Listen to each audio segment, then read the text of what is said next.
Ay, magandang gabi mga boss. Meron ho tayo si BIR, dating ex-BIR Chief Hinares. Oh, President's authority needed to release tax. Yan. Si Kim Hinares, meron ho itong 105,000 views. 10 hours ago lang ho ito. Tapos na rito pagka nasunod to. Our Commissioner Kim Henares. Good morning to you, ma'am. Long time no see. Good morning rin sa inyo. Alright, maganda pag-usapan po natin kasi unang-una, alam nyo ang kasaysayan doon sa corona case at number 2 ay kayo ay dating pinuno mismo ng BIR. So let's start with this. In an impeachment, Ito ho yung nag-apply ng ombudsman pero ang nakuha ho ni PBBM si Boying, no? trial, regardless of who is sitting, who is being impeached, who is being tried. Mas gusto ko sana kung ito naging ombudsman, yung straight to Ano ang nakasaad sa batas pagdating sa pag-release ng tax records ng isang impeachable official at ano ang dahilan kung bakit nung panahon ni Renato Corona na-release po ito? Okay, yung batas ho, the National Internal Revenue Code, sinasaad ho sa Section 71, there's only 3 instances kung bakit kung pwedeng i-release ang information. No? First, dahil may kumuha ka ng authority sa presidente at binigyan ka ng permiso ng presidente. Pangalawa ho, di ba dati nung naglalabas kami ng top taxpayer, yun, kaya ho, nilalabas yung information na yun. O yung pangatlo, kung dahil ho dun sa exchange of information, no? So, kung yari, may ibang bansa susulat ho sa atin, hinihingi ho yung mga informasyon tungkol sa mamamayan nila. So, yun, pwede ho natin ibigay yan. So, doon lang ho long instances na yan, no? At ito ho, rule must sa lahat ng klase na request, no? Noong time ni impeachment ho ni Chief Justice Corona, may subpoena ho sa akin na maglabas ho ng income tax return ni Justice Corona, the wife, the children, and the son-in-law. We were able to release it kasi humingi ako ng authority mula sa presidente.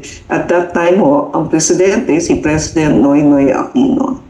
Oo. Sino po ang humingi noon, para lang to for historical purposes, no? Sino ang nag-request noon kay Pangulong Noynoy Aquino na release the tax records kaya kayo nagkaroon ng sabina? Hindi. I think How does it, tell us, kasi nakaka-interesting ngayon, na hirap ang prosecution, umabot pa to doon sa trial mismo. Alright, ano yung naging proseso nun? I think ang prosecution ho ang nag-request sa Senado na mag-issue ng subpoena.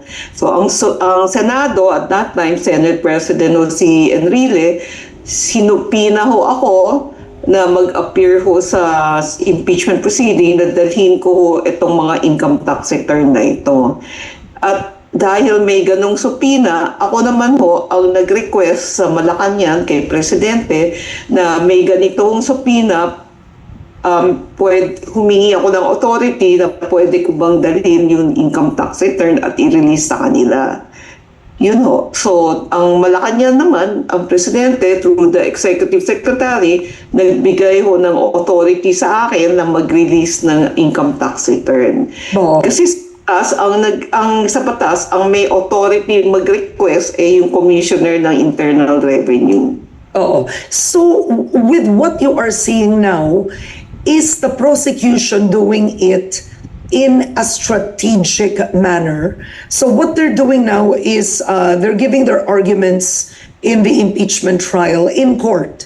And on Monday, the Senate judges will decide If hypothetically, ito no, ma'am, kunyari nag-decide ang impeachment court, no, we vote not to open the tax records, fine, that's clear. Let's say nagkaroon ng botohan, we vote to open the tax records, to subpoena them, dalhin dito. Ma'am, would that be enough under the law? Kasi ang ginagamit na dahilan ng ilan is the Senate impeachment court has the sole power and authority to make its own rules. Does that supersede the existing laws on tax release pagdating sa income tax, sa tax records? No, it does not supersede. The BIR commissioner still have to get the authority. Ngayon, kung hindi niya makuha yung authority, pupunta ho siya sa Senado, sasabihin niya, hindi ako makaka-release kasi hindi ako binibigyan ng authority ng presidente. Now, ang tanong ko kasi sa prosecution, ma'am, why doesn't President Marcos Jr. himself just order right now the BIR? And these are just questions of ano lang po ito, process, understanding how it should be done. Tinatanong ko kasi, bakit di nyo na lang i-request the prosecution, request the president para tapos na to, please order the BIR to release the tax records. Can that be done, or dapat the impeachment, dapat the commissioner like you should tell the president, sir, I received a subpoena to release the tax records. Same ending but two different processes. Pwede ba yung una? Alam niyo, ang problema dun sa una, kasi hindi ba sabi ni Presidente Marcos, ayaw niya humakialam sa impeachment, di ba? So, di ba? Kung ayaw niya makialam, syempre, hindi siya pwedeng mag-volunteer. Di ba? May proseso naman ho yan. So, kung isupina ho ng Senado ang BIR Commissioner, siya ho hihingi ng authority. Kasi yun ho yung pinakamaliwanag na step. No? Na when it's the Commissioner of Internal Revenue who requests the authority from the President to release these returns because I am being subpoenaed. Because if the commissioner does not request and he appeared without the income tax return, he can be cited in contempt. Now, he appears without the authority and release the income tax return, he will be sued criminally under Section 270. So, ayun na yun mga friend. Sa mga tuwid, napaka-importante ng perma ni His Excellency. Kung magre-request ang commissioner ng BIR sa kanya, kailangan, alam nga namang hindi niya i-grant. Pinapapatay ka na nga. Tsaka, mami, parang pag hindi mo ginrant, His Excellency, kasabwat ka. Kasi, parang pinoproteksyonan mo si Sara. Ganun lang kasimple, di ba, His Excellency? Kaya malamang sa alamang to, kung kagaya na sinasabi ni Commissioner Kim Menares, ang magiging kalakaran dito sa Senado, wala akong choice si PBBM kung hindi orderan na pumirma na siya na kailangang mabuksan. Kasi, di ba mga boss? Alam ka namang hindi niya sundin yung kasi ito yung commissioner ng BIR na hinihingi yung kanyang permiso para i-release yung kahon na yan, na mahiwagang kahon. Na siya lang ang pwedeng mag-go signal na i-release yan para sa sinasabing transparency at kailangang mabuksan ang mahiwagang kahon na yan. Di ba? So simple na lang. No? Malamang sa alamang to, sana hanggang doon na lang. Pag natapos yung grave threat, tsaka yung grave threat, tapos itong unexplained wealth na to, nabuksan yung mahiwagang kahon, Wag na ituloy yung bribery kung ano-ano, tapos na yan. Dito na, butuhan na rito. Malaking tipid ng gobyerno. Ito lang sa dalawa na to, hindi na siya lulusot eh. Oh. Di ba? Hindi na lulusot yan. Kailangan naman ma-acquit pa yan dyan. Pag ma-acquit yan dyan sa dalawa na yan, parang acquit na doon sa mga ano doon. Wala na, di ba? Yan na ho yan, mga boss. Para hindi na magtagal. Inip na si Juan de la Cruz. Saka papanood nitong balang kung ano-anong pagsasabi dito. Meron pa. Kagaya to si Kawatano, tsaka itong kapatid niya. Ang inaaway si Matibag. Beka, dapat ba yung gamitin nila yung impeachment court na yan para lang makipag-away kay Matibag? Dahil nga si Matibag, iimbestigahan yung 2019 SEA Game na bilyon-bilyon ng ay nako, di ba mga friend? Si Kawatano, balbasarado si Kawatano, hindi na makapag-ahit. Yun lang yun. Wala na ho tayong pag-uusapan pa dyan sa impeachment na yan. Tapos na yan. Walang magagawa si Excellency kung hindi, not unless na itong Senado na to, pag nabotohan, mananalo pa yung, hindi na nila i-open yung yung BIR box na mahiwagang kahon na yan. Imposible na ho yan. Doon pa lang yan, malaking kagaguhan na ho yan pag hindi pumayag. Pag nagbotohan, sabi nga nito si Karen Davila, pag nagkaroon ng botohan, alam nga namang hindi pumayag yung mga majority nga kayo At alam ninyo bilang mga senador na kailangan mabuksan niyang dahil nga sa unexplained wealth, di ba? Ganun na lang yan, wala nang pag hindi sila pumayag ng mga senador na to na pabuksan yung napaka-importanting mahiwagang kahon na yan, kalokohan na wala itong ating pinanood. Tayo ho ay nanonood ng walang kakwenta-kwenta palabas. Di ba?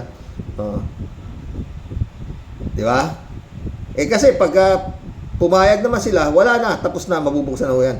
Alangan naman si His Excellency pa ang hindi pumayag. Kung hinihingi ang kanyang parang basbas para mabuksan nga, gaya nga sinabi ni ex-Commissioner Kim Inares, ang mahiwagang kahon na yan. Di ba? Dahil hindi po pwede hanggang walang, sabi nga ni Kim Inares, na walang go signal sa Malacanang. Yun na yun. Di ba mga boss? Ayan si Cayetano mga boss, payat na, parang ano na, no? Wala na, parang ewan ko kung ano problema nito, no? Yan, no? Puta. Mukha ng abusayap to, may sinasabi siya, pakinggan natin, ha?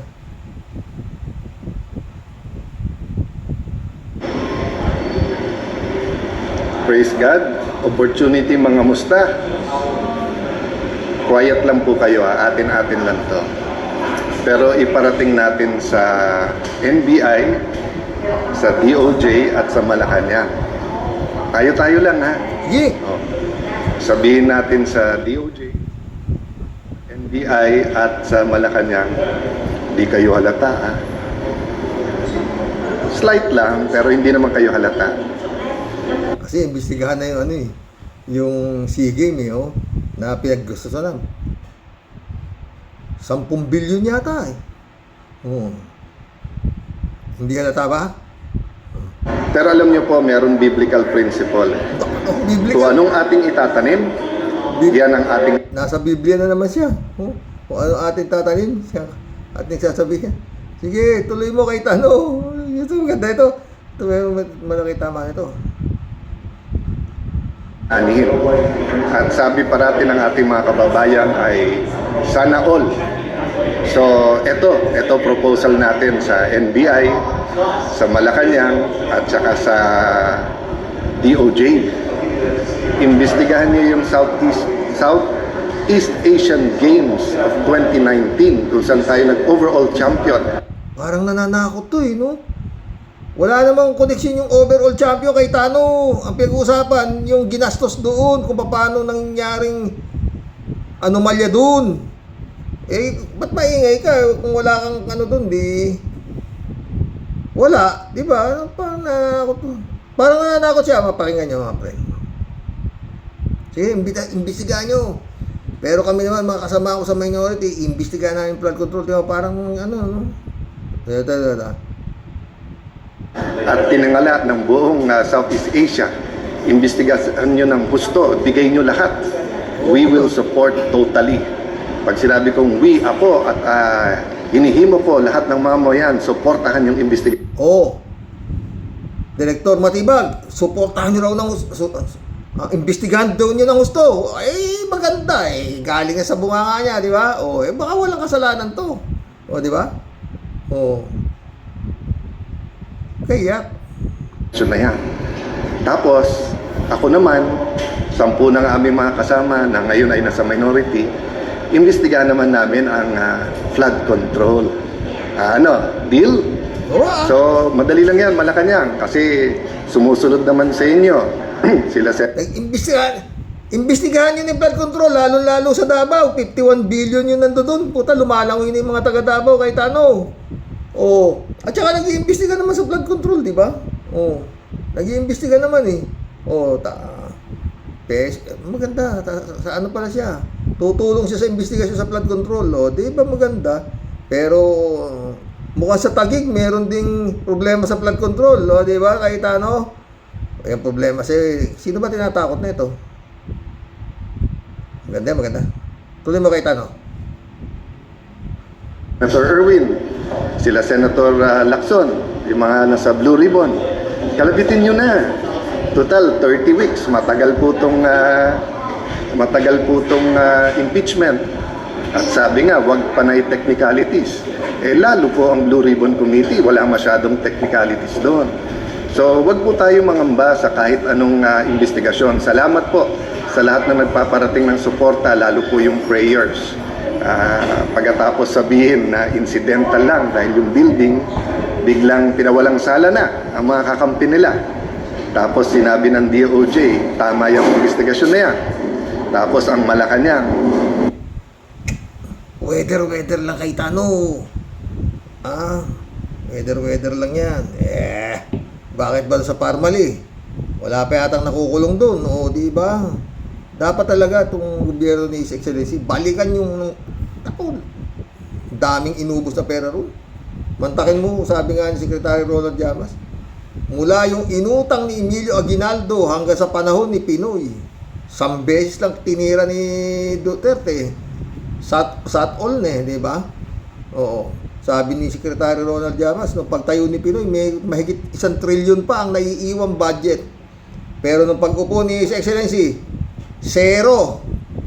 Walang laman ang kaban ng Malacanang. Di ba? Tuloy mo kay Tano. Parang nananakot siya, no?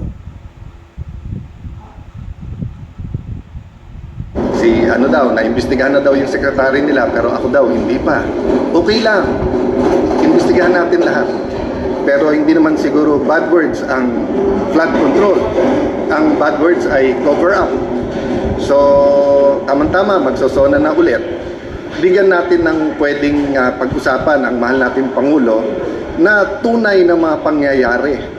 May list na kami ng mga witnesses na mga matitibay. Yung iba, nasabi na in public. So, suportahan natin lahat. All-out investigation, katotohanan, para magbago na yung ating bayan. God bless you all.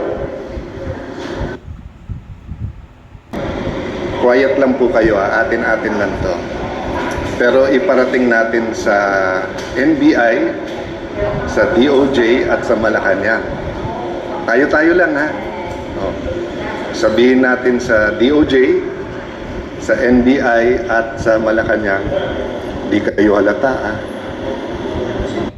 Tama na yan, kahit ano. Gawin mo kung anong gusto mong gawin. Humpak na siya mga boss, di ba? Saka hindi na nag-aahay to, balbasarado na ganyan. Mukha ng kontrabida talaga, di ba? O, pakinggan natin to si Angel Locsin. Ito, nabuwisit na rin to si Angel Locsin dito kay Kimo eh. Oh. Nanawagan po ang aktres na si Angel Locsin kay Senator Robin Padilla na tumigil at gumising na. Kasunod ng mga pahayag nito sa impeachment trial ni... Ano na ho to? 3 hours ago lang to. May 6,800 views. Ang dami, oh. Wala na. Vice President Sara Duterte.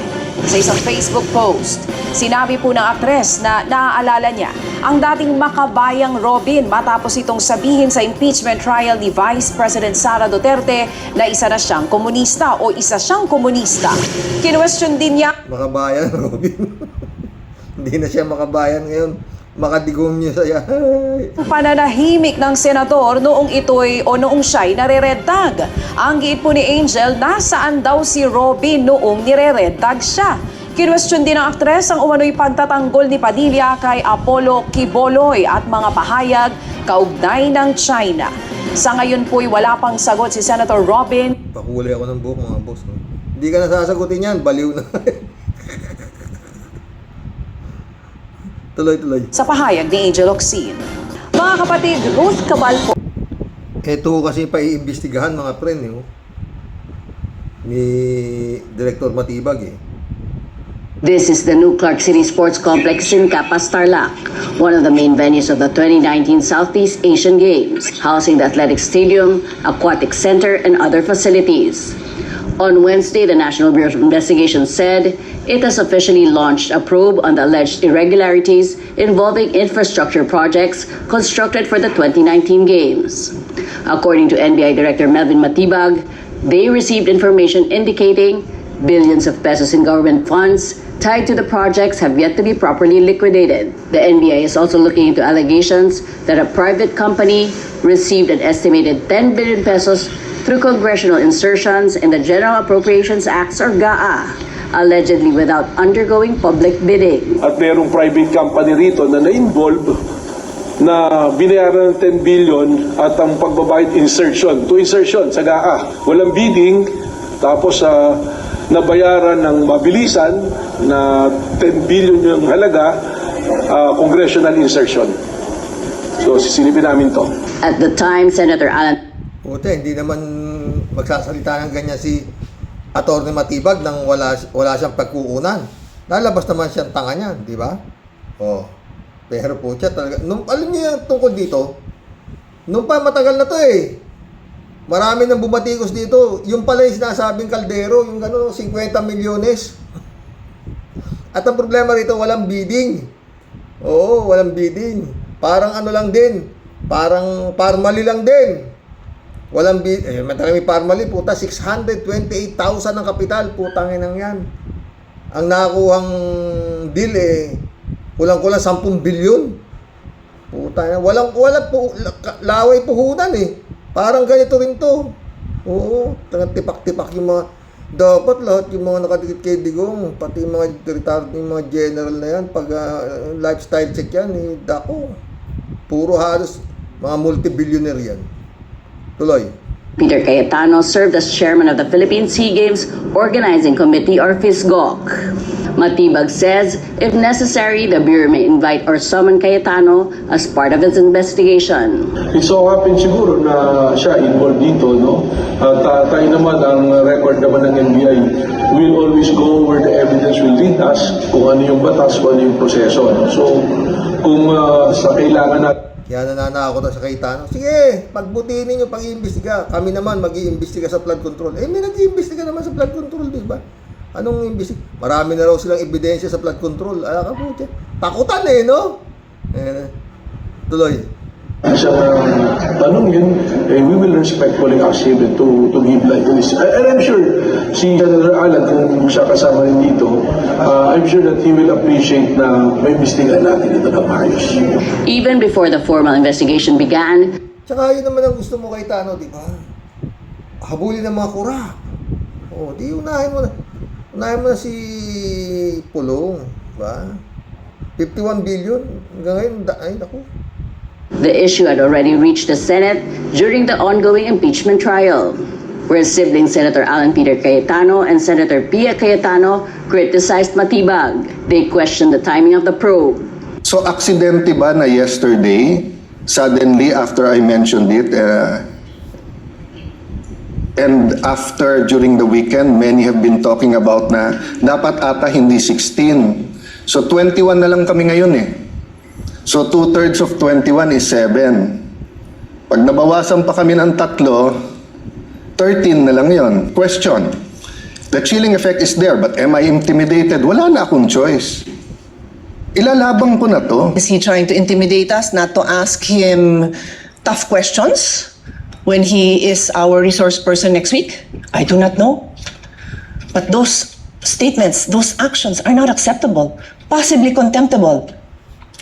So I ask the presiding officer and you, my dear colleagues, let's think about this clearly.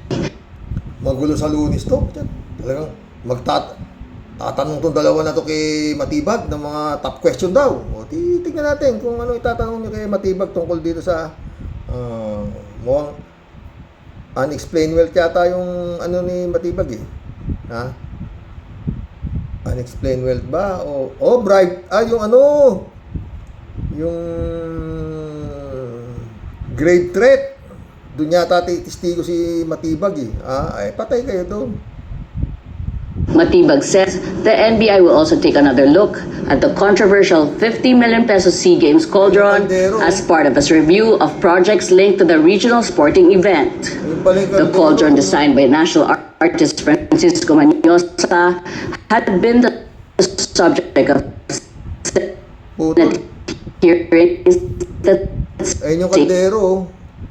Ayun, no? year.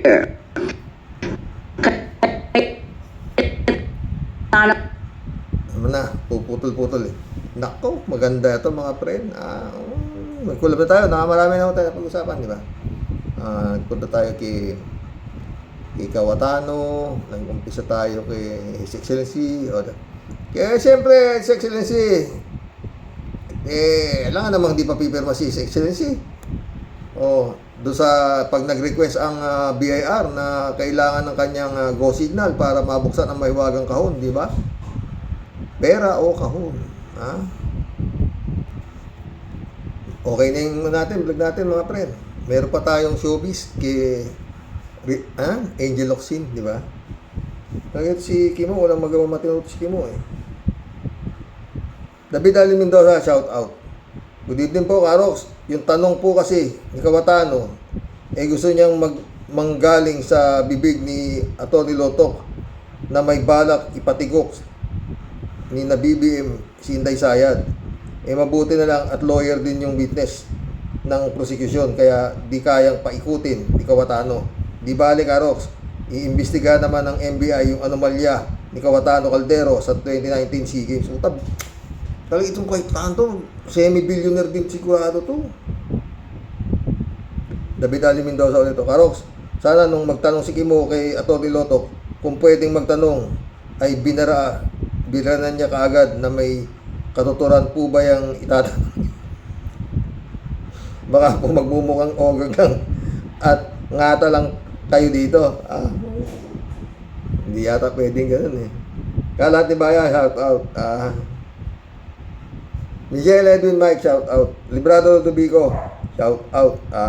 Blessed morning, Karox, and to all warriors. Dasal-dasal sa Panginoon Diyos. Lord, please, save the Philippines. Talagang yun ang dasal dyan.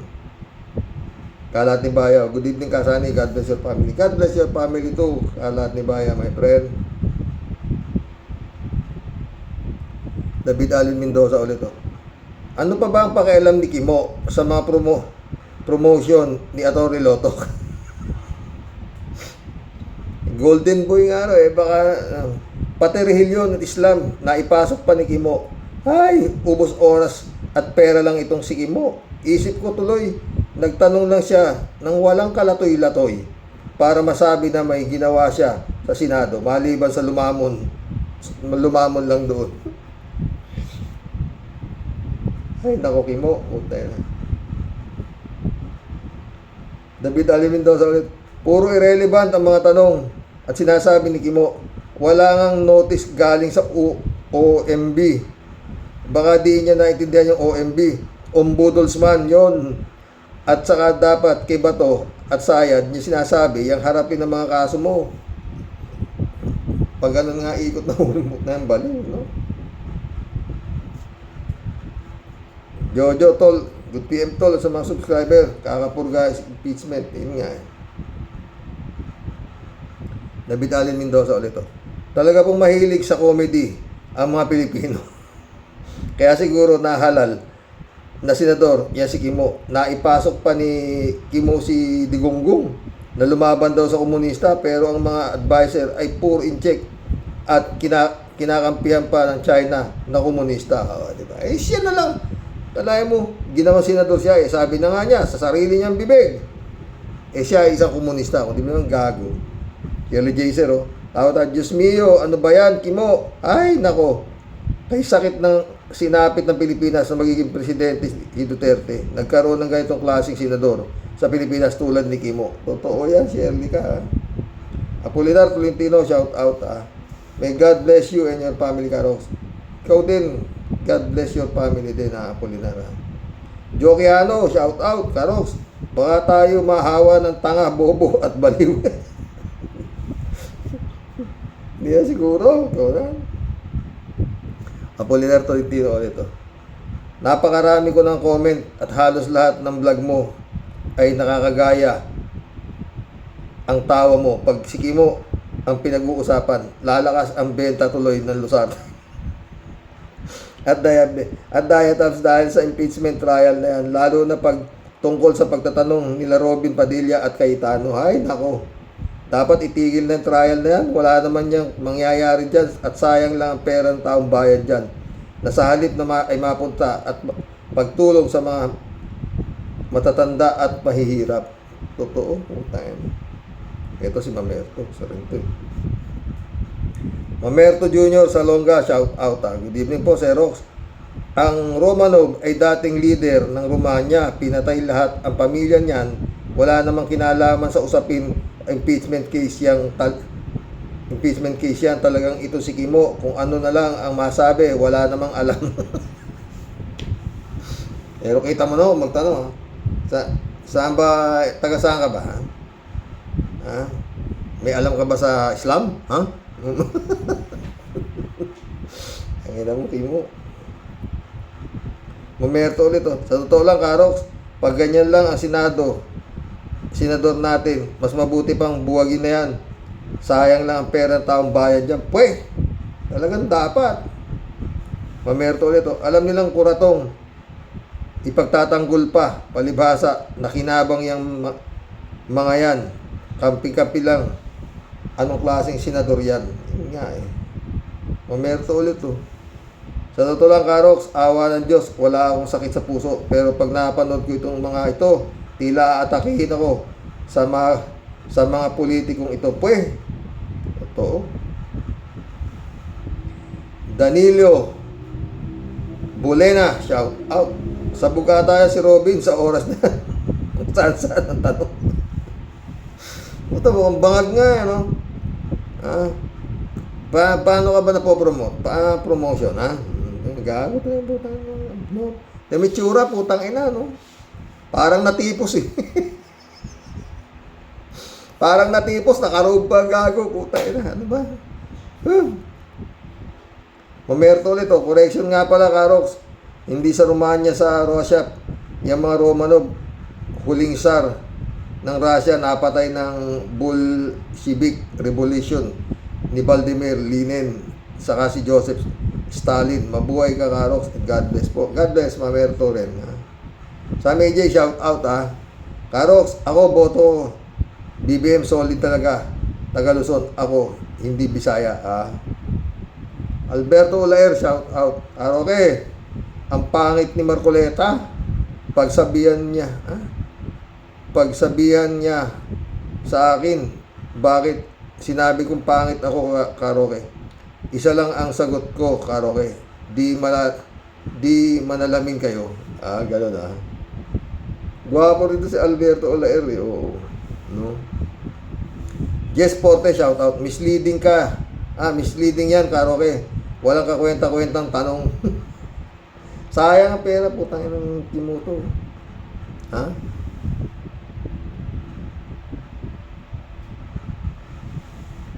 Rodelio Alpilor, shout out. Hello po, Sir Rox. Alana, mga Kawatano, takot na sila sa naghihingi na ng tulong sa kapwa senador. Kasawa na talagang pinagagawa nila. Sana lang, Sir Rox, wag masayang ang mga nilaan na napakalaking gastos sa paglilitis kay Lustay. Ingat and God bless us all po. God bless Rodelia. Rick Ignacio, shout out. Huwag mo nang itapik yung si Robin. Nakakabuisit. Hindi naman kasi. Itinapik naman kasi nila eh. Itinapik ko din. Tinapik lang nila Christian Esguerra eh. Tinapik din ni Atty. Claire. O, diba? At para lang sumaya tayo, Rick. Nabubuisit ka naman pala. Mary Lebron, shout out. Good evening, Sir Rox. Got noise keeping ads. Simon Judge, shout out. Pinagbabawal po ng Diyos mag-inquire o magka-interes sa ibang pananampalataya. 3JC Hope, shout out ha. Oy, Sir Rox, huwag puro lusartan kayo dyan ha. Di maganda yan. Tawa-tawa. Alam kong indium lang yan. Lusartan nyo. Well, ang ibig ko rin namang sabihin huwag tayong masyadong magpa-apekto dyan sa mga DDS senators. Kasi given na yan. Oo, talaga. Given na talaga ng mga tangay hahat yan. DJ Siop ulit Alam mo, Sir Rox, akala ko matalino itong si Caldero. Na-realize ko, dinadaan lang niya sa daldal na akala mo nga naman maraming alam sa batas. Pero sa totoo, pinapaikot lang niya ang batas at ang mga tao. Obserbahan niyo si Caldero magsalita. Mahusay siya mag-spin ng mga salita, pero sa totoo, wali. Yung pwede niyang i-spin. Sa atin, di lulusot putain na Sa totoo lang, hindi ako pero yung mga daldal na itong gago na ito si Kawatano na ito, wala talaga kwenta-kwenta. Parang kimulang din Oo. Ang kaibahan lang ni Kawatano kay Kimo, English yung kay Kimo, kay Kawatano, kay Kimo, Tagalog. 3J siya pala, tama ka, Sir Rox. Binabaliktad ni Kimo ang sinabi ni Baste about Romanov Ting. Ang sabi ni Baste, mag-ingat si Bongbong bago matulog. Maliwanag pa sa sikat ng araw na warning ni Baste kay Bongbong yan. Ito ba? Kaso, nabuko ito ng Romanov, na ito, na kay Baste pala nang galing. Pinaikot ngayon nila ito sa tinatawag na spin para makatakas si Baste sa issue. Ang ginawa ng mga DDS, binaliktad ang sinabi ni Baste. Si Baste na ang nagbanta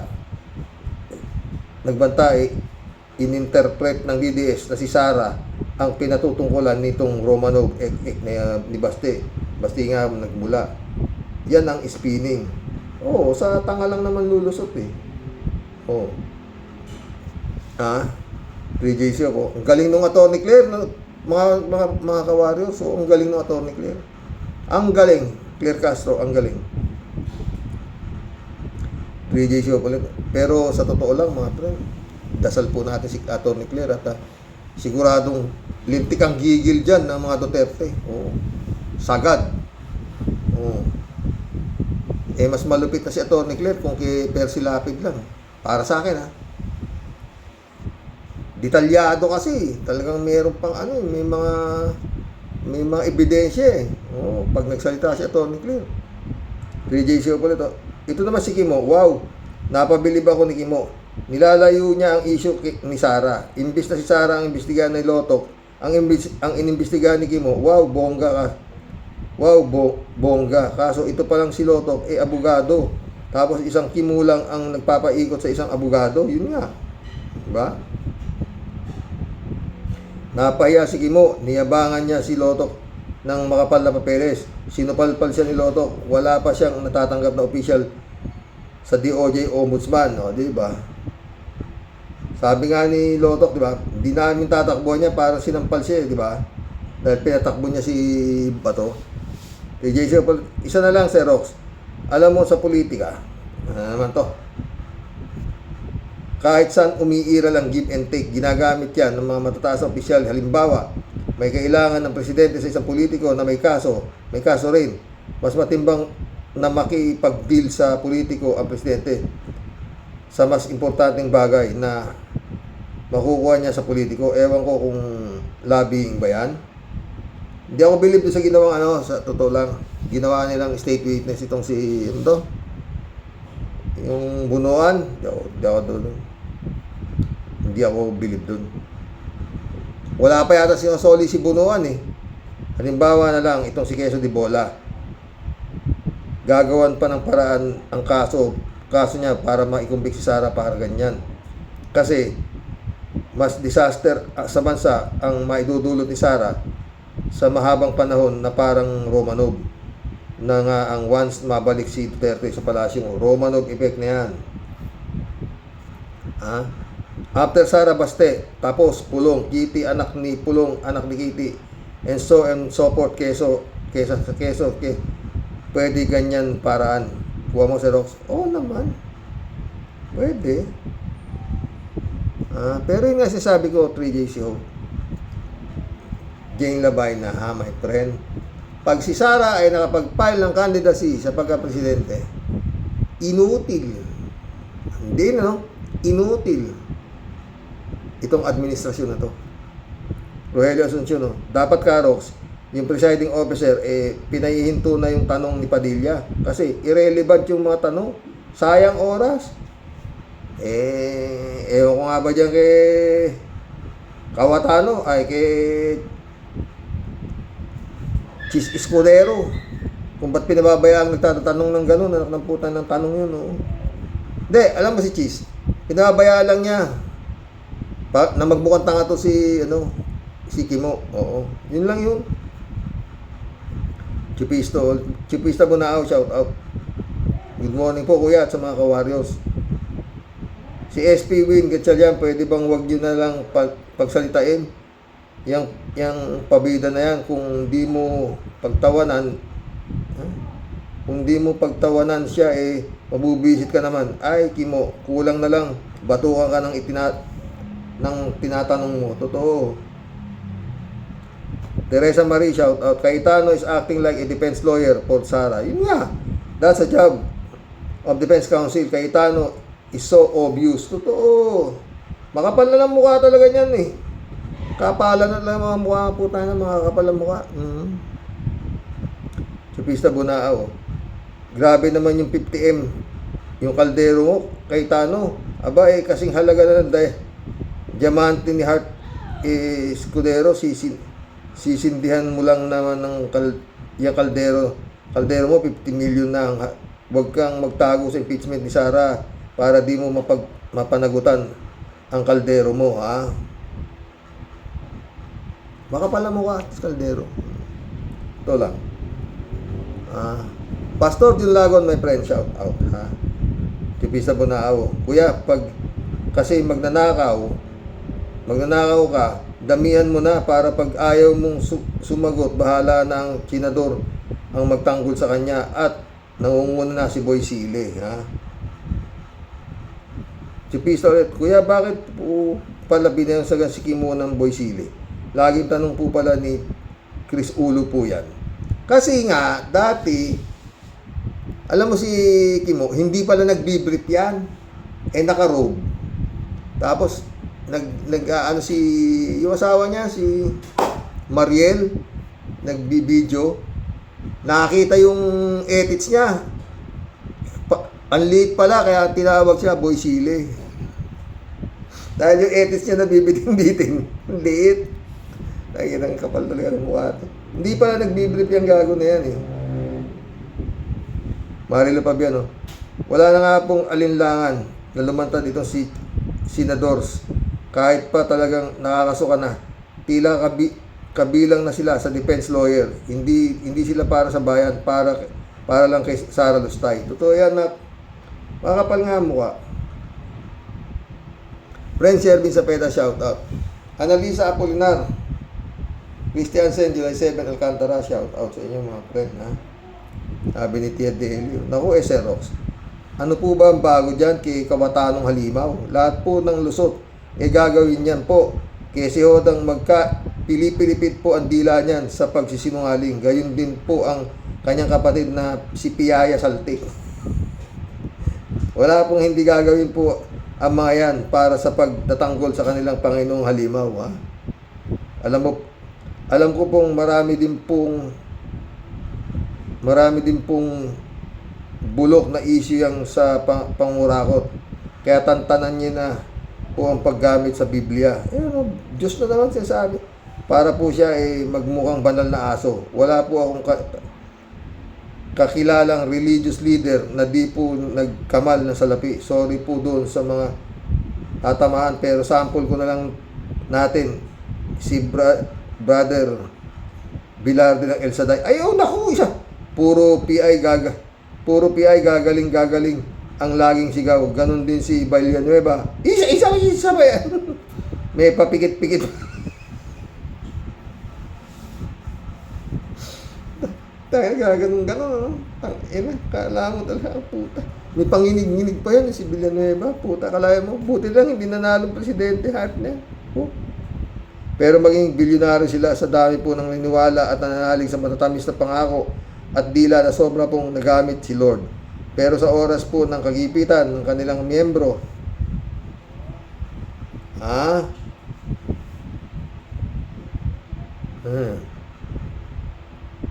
ano po ba ang mga nagagawa nila pabalik para ka gumaling? Need mong mag-buy ng kanilang panyo at langis daw. Rox, di mo po kailangan ng kahit na ano po, kahit sino. Nakapikit na mata ng taimtim na dasal lang po. Yun nga, si Lord po ay nasa bawat sulok lang po ng paligid at palagi lang po naghihintay na siya po itawagin mo. Totoo yan, friend. Yun lang po, Sir Rox. Wala pong imposible pag taimtim ka pong magdasal. Sinabi mo pa! Yan lang ang gawa ko napakadaling kausap. Huwag ka lang hingi ng hingi. Itong mga impostor na palaging pakitang tao effect, pero mga halimaw naman. Puro kunwari mga naniniwala kay Lord, pero puro po banal na aso. At puro po mga santong kabayo, ang mga pulpul na utak. Hoy, Kawatano Caldero. Kahit ano pang gawin mong pangga-grandstanding na pesting yawa ka, pati ng kapatid mong katulad mo ring maitim ang budi, kasama si Boy Lamon. Nako tanggapin nyo na lang sa mga sarili nyo na kayo talagang isinusuka na ng taong bayan, okay? Wala ng digong nyo na magliligtas sa inyo at yung pinagtatanggol nyo si Sayad Topak dahil sa puro mga kawalang yan ang ginawa nyo. Nabibilang lang ang araw ng pagpipiesta nyo bilang mga pulpul na kulukutoy. Sa ayaw at gusto ninyo, mga